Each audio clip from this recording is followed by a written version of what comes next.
Hey everybody, this is a video that is going to be guiding you through activity 2.1. This is from the appendix though, so it's from the back of your book.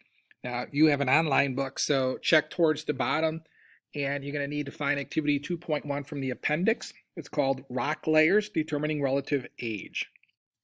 So this video is going to guide you through the activity that you're going to be doing today. So first of all, relative age. Where have you heard relative before? Okay, in this class, where have you heard relative? If you think back to the beginning of the year when we were talking about densities, when we originally did the measurement lab, we found the actual densities of various objects. But we then did an activity where you found the relative densities of different liquids. And if you remember, we had 4 bottles of liquids and it was all water, but it had different amounts of salts and we used different food coloring so you could see the difference. We never found the actual densities of those liquids, but we compared them to each other. So that's why that was a relative density lab, because we didn't find the actual densities.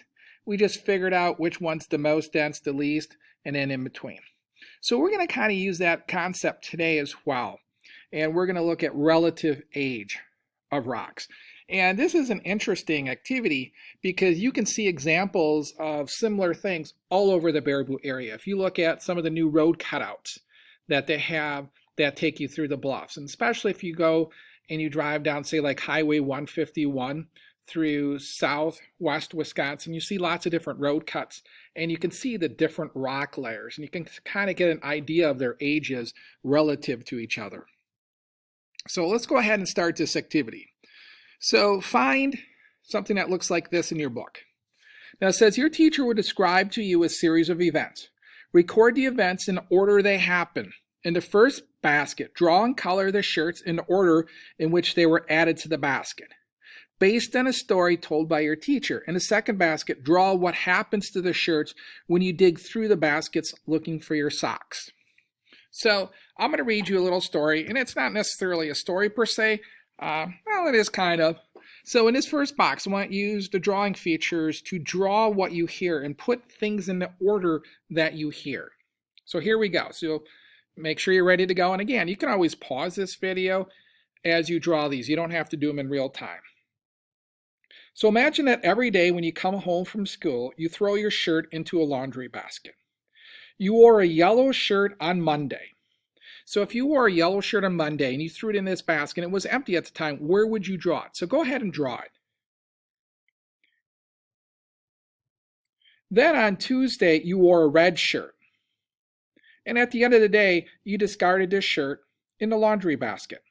So how would it look? So go ahead, pause the video and draw in that green or that red shirt from Tuesday. Now on Wednesday, you wore a green shirt. And at the end of the day, again, you put the t-shirt into the laundry basket. So go ahead, draw where that green shirt would be. Then on Thursday, you wore an orange shirt. And finally, you wore a blue shirt on Friday. So go ahead and finish drawing all those. Rewind them if you need to, and I can review them here. On Monday, you wore a yellow shirt. On Tuesday, you wore a red shirt, a green shirt on Wednesday,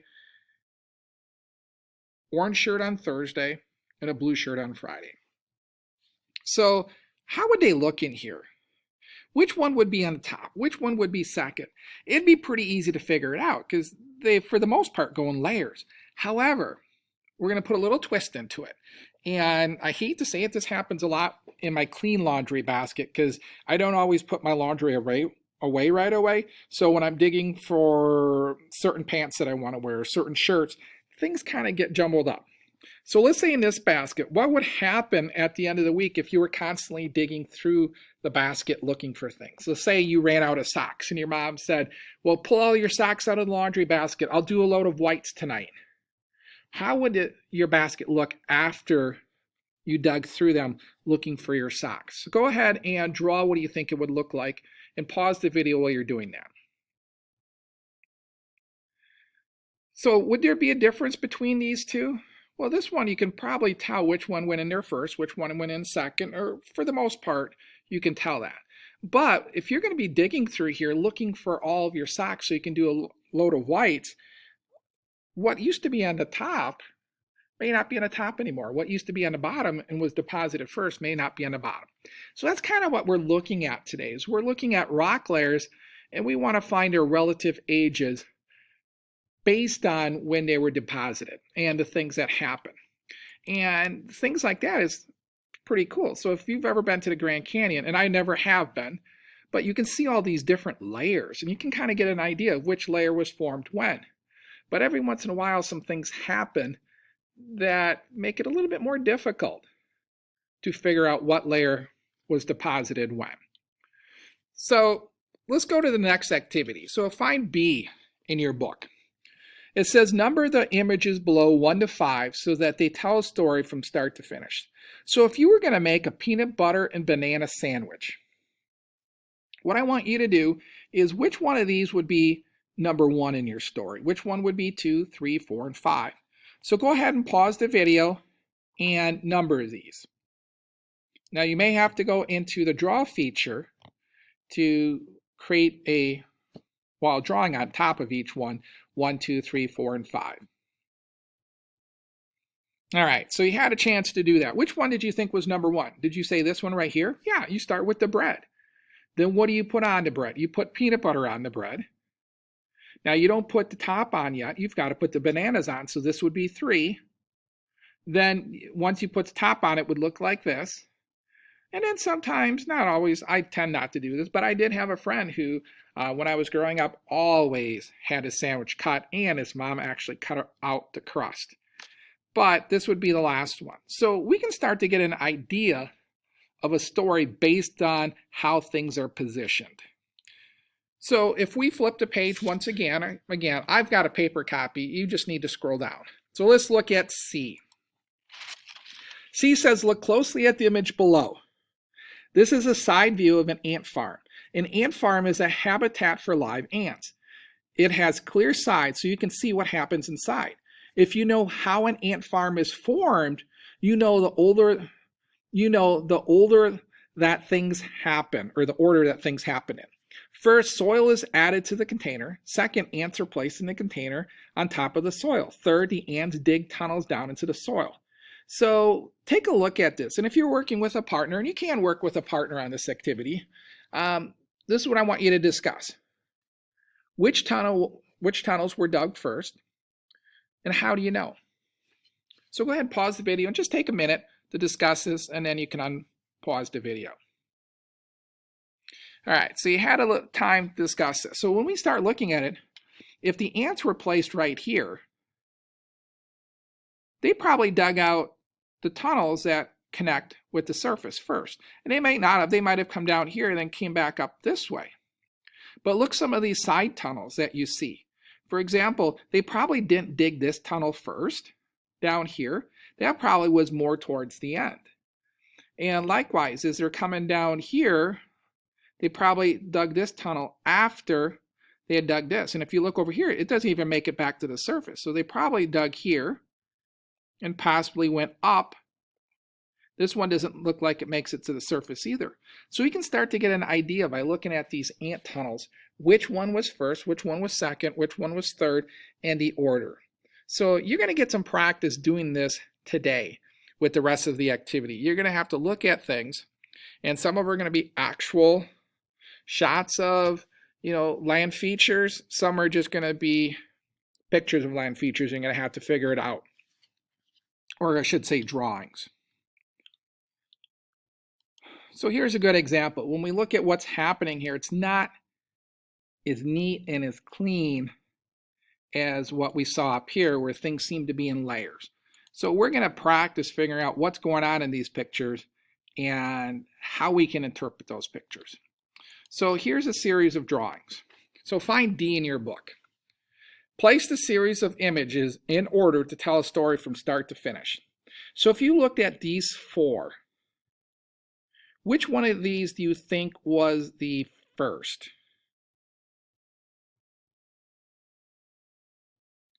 Did you think it was this one, this one, this one, or this one? And at any time, pause the video if you need to.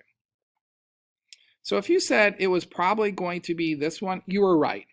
And it almost looks like you have rock layers that were horizontal, and then you have water on top of it. Then more than likely you found this one right here, where you have some faulting going on, where you have some bending of the rock layers. Now, when we look at these two, you see another rock layer seem to form on the top. Well, that rock layer was probably this one, so this is probably going to be your number 3, where it formed on top, and eventually you had some faulting going on, so this would be number 4. You're not going to have fault, it's not going to form like this and then become this afterwards. And typically rock layers form in layers, and then because of faulting and other geological processes, this is what happens. So how'd you do on that? Are you getting the hang of it yet? All right, so let's analyze the picture of the rock outcrop. Using your rules, determine the order in which the rocks formed and were changed by the different events. Record your conclusions. Well, it says record your conclusions on your, the book just didn't finish it. So this is what we're going to do. And you notice when A, B, C, D, there's no E here, because we're going to do E first. It's not listed here. It's in my book. Hopefully it's in your book. So what we're going to do is we're going to come up with a series of rules. And these rules are going to help us figure out how to interpret pictures like this and pictures like this. So you can type these up as we go through them. You don't necessarily have to come up with your own. You can type these up right in your book. And a good spot to put these is if you look at number 1. It says use the space below to list rules that your class develops to determine the relative ages of rock layers and events. You can just type these right in there. So the first, rock layers form in flat horizontal layers. And that's important to know. And if nothing happens, your rock layers are always going to be pretty flat. And that's what you saw here. You see a lot of these are fairly flat layers. So go ahead and type in rock layers form in flat horizontal layers. And then younger rocks are on top of older rocks. And think about this. When you had your laundry basket, if you threw one shirt in first, then typically the next day you threw a shirt on top of it, then a shirt on top of that, then a shirt on top of that. The oldest one is going to be on the bottom, and the youngest one, the one that you just threw, is going to be on top. And the same happens with your rock layers. The same thing will happen. The youngest rock is typically on the top, and the older layers are towards the bottom. Now, when you went into your laundry basket looking for socks, things can start to get mixed up a little bit, and so you got to keep that in mind. Now, here's another rule. Some earth processes disrupt rock layers after the rock layers form.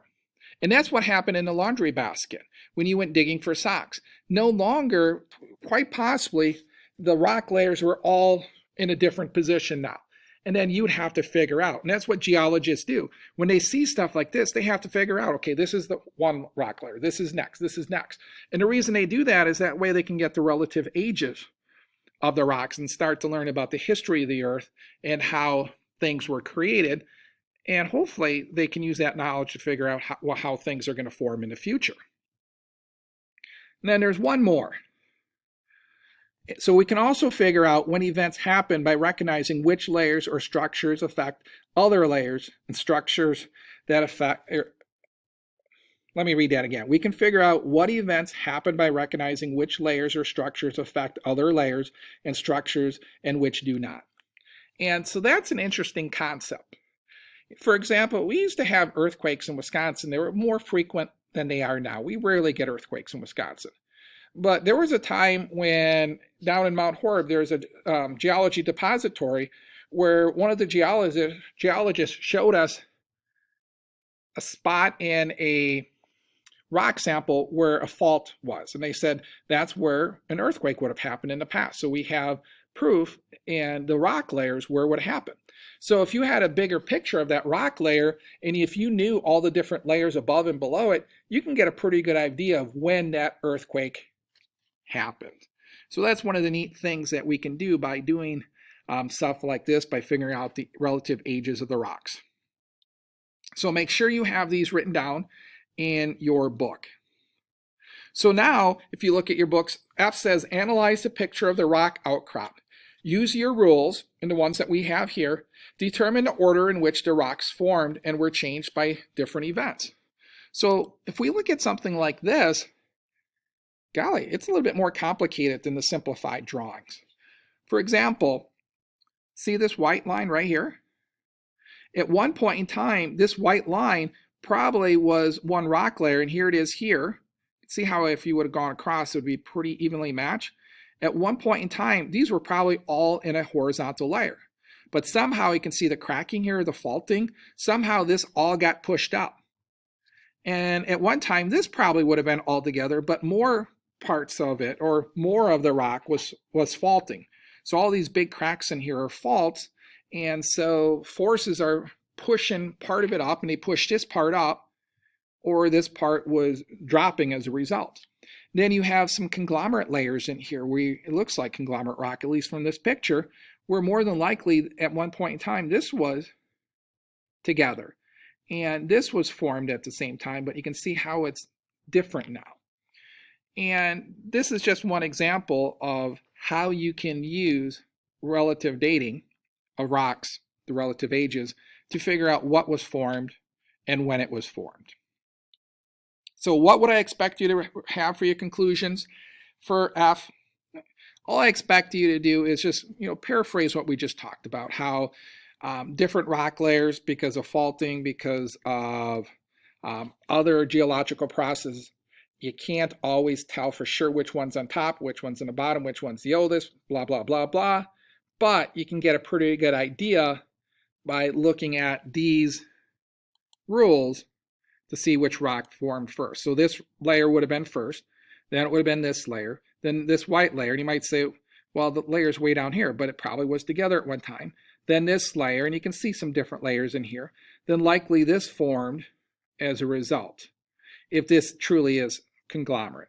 It could be an intrusion of a different kind, but it looks like a conglomerate layer from this picture. So we talked about faulting. And so let's talk about cross-cutting relationships. Faults tell us that rocks were broken by a process such as mountain building, and they tell us that the rock layers that match up used to be all together. Thus, they were formed before the fault. All of that's saying is that when we see all these cracks and this faulting happening, you see how this white probably matched up this layer right here? These layers were created first, then you had faulting that took place. You're not going to get faulting and then the rock layer forming. Now, you could get faulting like you see here. Then it looked like these rock layers formed on top or after the fault, because the fault goes up here and it stops.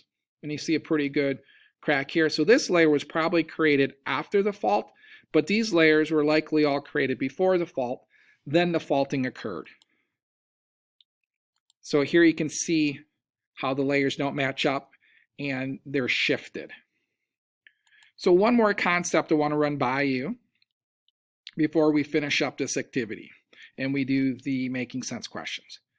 Intrusions. Intrusions are younger than the rock layers or faults that they cut across.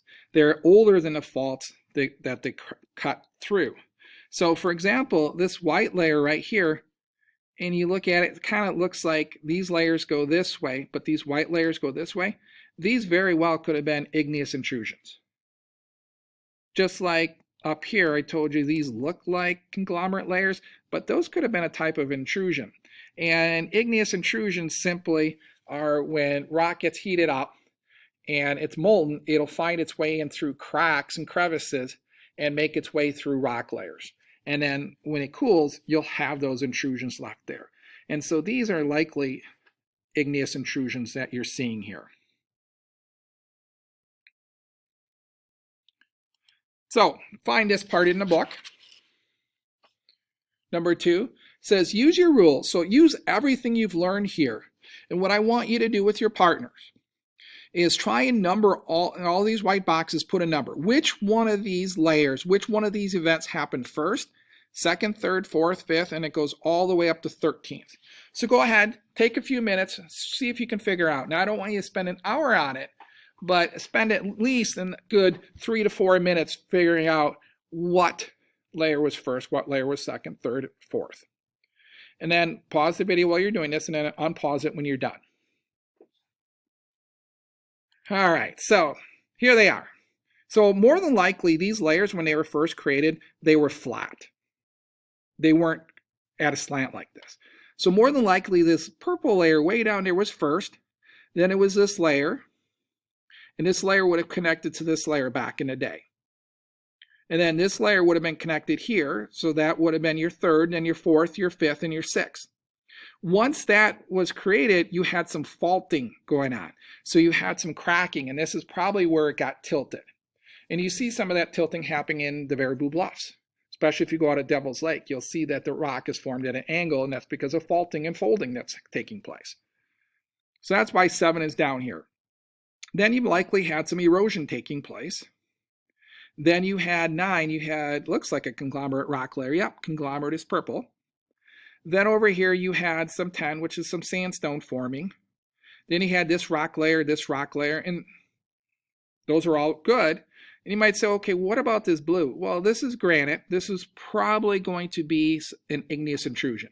Now, this magma can't make it up into these rock layers unless the rock layers are there. So definitely all these rock layers must have been created. Then you had the igneous intrusion. So how did you do? Were you able to get the same numbers that I had? If you were, great. If not, switch them so that they're correct. And awesome job. So the last thing we're going to do is we're going to go through the questions here. And if you want to pause the video and answer these questions with your team, that's fine.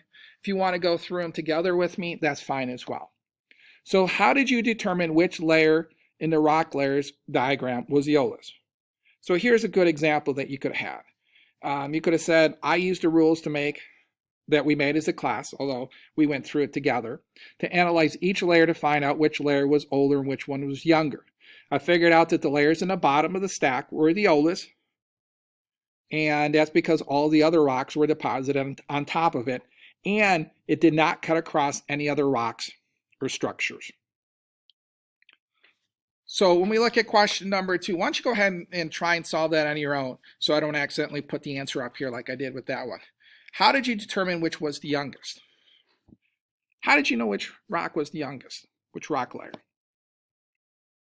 All right, pause the video if you need to. And this is a fairly straightforward question, so you probably only need one good sentence. So did you put something like, I realized that the youngest rock was the one that had no other rocks over it or cutting across it? So it's going to be the one that's on the top. And that's typically going to be your youngest rock. Number 3 says, how could you tell whether erosion happened before or after the fault formed? So again, you don't have to write all this down, just paraphrase it. So how would you tell whether erosion happened before or after the fault formed? Well, you could tell that erosion happened after the fault formed because both the fault and the folded layers were cut off by a horizontal layer of rock. So weathering erosion is going to occur, and it's going to start to remove some of these layers, and that's where you might have some faulting that's in there too that's being exposed. So the bottom of the new layer was not offset on either side of the fault, so the rocks on both sides of the fault must have been eroded to form a flat surface. Therefore, the fault and the folded layers are older than the erosion and the new layers of rocks. So let's paraphrase this. How could you tell whether erosion happened before or after the faulting formed? So look at where the fault is, and look at the surface where that fault is. Did you have weathering erosion taking place on top of it? Did you have it forming your flat layers on top of it? If you did, the faulting likely occurred before you had the weathering erosion take place. Otherwise, you're going to get weathering erosion taking place, and then your faulting will happen afterwards. So this is a tough one, and just do the best you can with it. This is not going to be a test question. I can guarantee you that, because this is a pretty high-level concept. If you need me to work with you more on this or explain it, just come over while we're working in class. I'll help you out with it. And then number 4, how could you figure out whether the layer of mudstone at the top of the column, the top layer in the diagram, or the granite intrusion was younger? So you can pause this and copy this down, but here, let's just go back and look at it. How did we know that this right here, or this granite right here. How could we tell which one was older and which one was younger?